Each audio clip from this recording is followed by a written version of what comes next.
What? What's going on? No matter how many times I try, my apartment key won't work. I've just returned from a business trip and find myself completely locked out. I try to reach Randy, who should be home, but there's no response. Peeking through the keyhole, I see that the apartment is empty. I'm sure I'm at the right place, so what's going on? Where's my stuff? Where did Randy disappear to? Panicked, I rush to my in-laws' house, and there is Randy. As soon as I arrive, Randy looks at me and says, "Who are you?" Speechless, I watch as Randy smirks triumphantly. I could never have imagined the ending that awaited me. My name is Sharen, and I am 32 years old.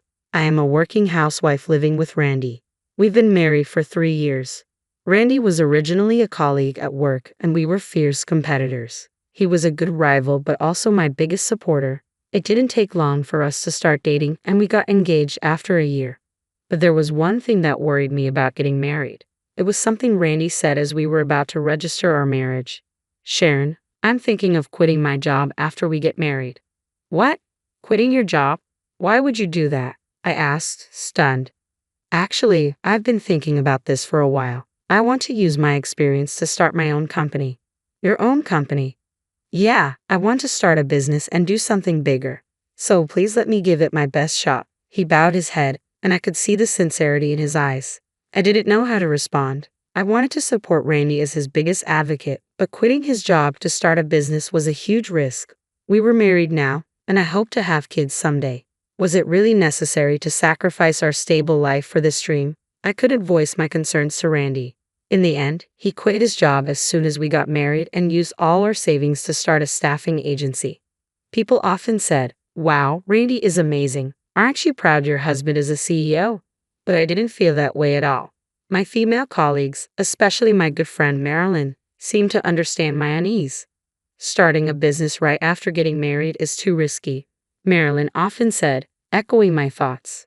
"I agree with you, Marilyn." I wanted to say no, but I couldn't. "Be careful, Sharon. Randy tends to push things through based on his mood." "I know. I've seen him make mistakes at work because of that." "You'll have to keep an eye on him, Sharon."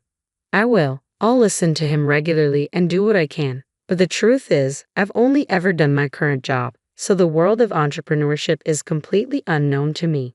"Why did Randy suddenly want to start a business, and why a staffing agency?" I asked, but Randy never gave me a clear answer.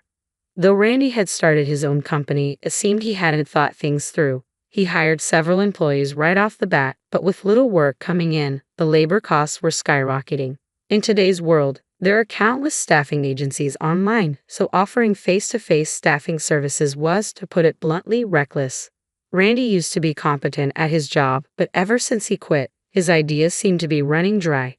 Sure enough, the company ran out of funds in no time, and employees started quitting. Finally, unable to pay salaries, Randy approached me. "Sharon, can you lend me $20,000? "What, $20,000? Do you even realize how much money that is?" "I do, but what choice do I have? I have to pay the employees." "That may be true, but that's not my problem." "You are my wife, and you are saying it's not your problem. You married me, committing to a lifetime together, right?" "Right, so you should help me out when I'm in trouble."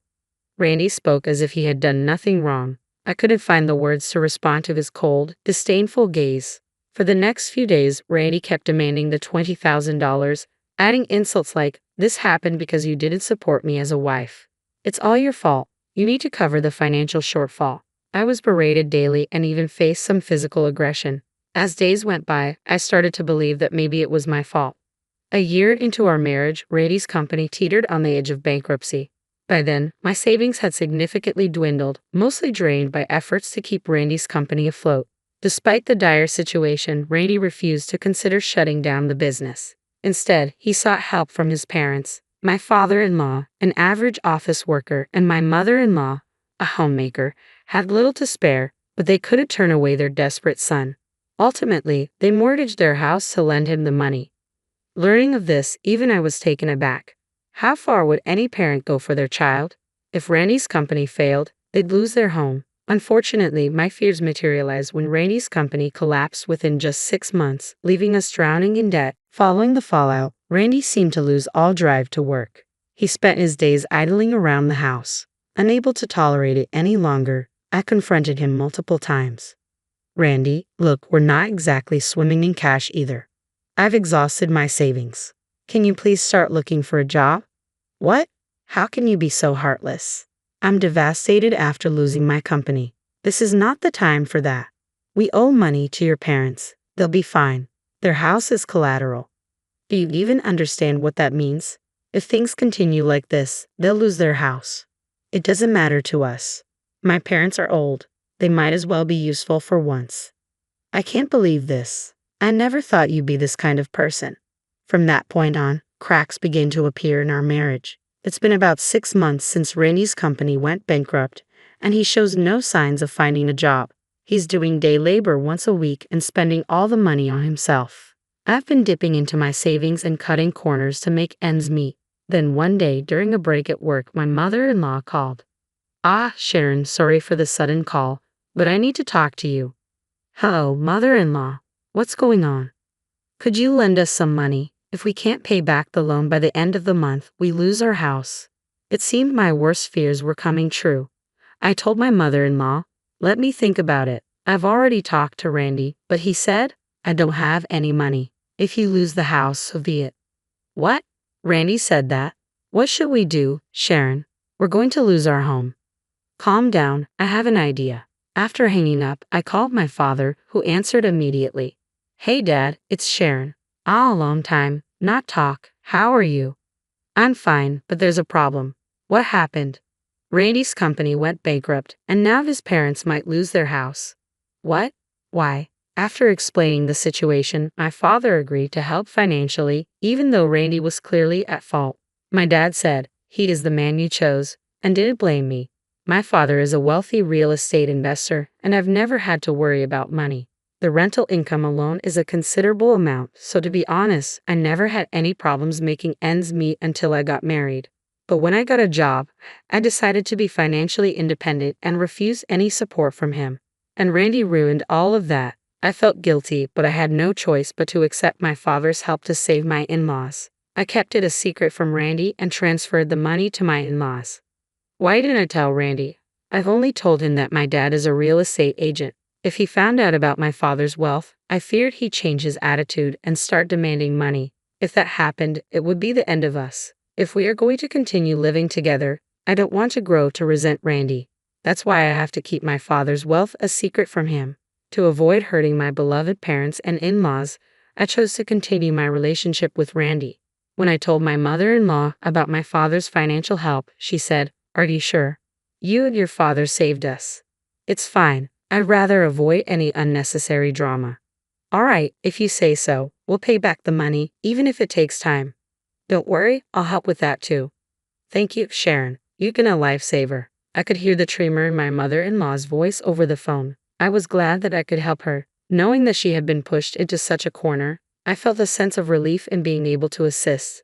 But Randy's behavior was deteriorating. He was increasingly absent from home, and when I asked where he was, he retorted with, None of your business, yet he still demanded money for groceries. Then, I had to embark on a business trip for 3 days. I was worried but also relieved. 3 days without seeing Randy's face. I had married him out of love, but now his presence was a burden. 3 days later, I returned from my trip.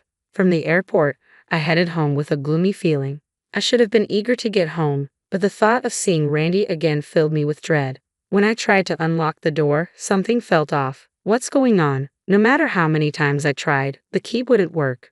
Randy wasn't responding to my calls. It seemed like I was locked out.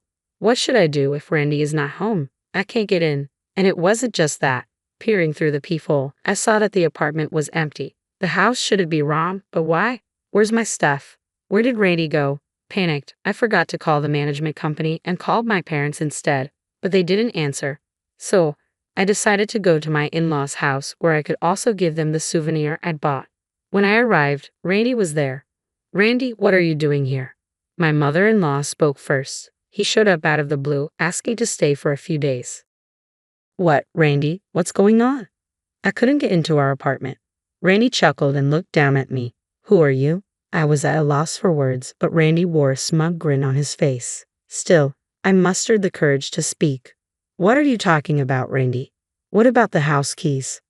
Isn't it obvious? I've already moved out of that house. What?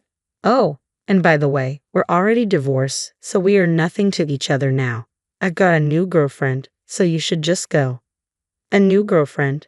Caught off guard, my mind went blank as Randy shoved his phone screen in my face. There he was hugging the young woman, both of them smiling happily. In that moment, everything felt meaningless, and I lost the will to think. Fine, whatever. This marriage was over a long time ago. I slumped to the floor, and Randy looked down at me, grinning. Then, with a loud smack, Randy fell to the ground. His mother-in-law had slapped him. What? Mother, what are you doing? What have you done, young man? What do you mean, what have I done? I just left a useless wife, and I'm planning to marry my new girlfriend. His mother-in-law started to tremble, her face turning red. Randy, do you really not know that you have this life because of Sharen? When your business was failing and this house was about to be foreclosed, Sharen asked her father for a loan. My father-in-law did what Randy was visibly shocked, probably never expecting this. His mother-in-law didn't hold back. And yet you, how much trouble do you need to cause others to be satisfied, Randy? Even your mistress grew tired of you and disappeared. Serves you right, this is the fate of a man who lived only for himself.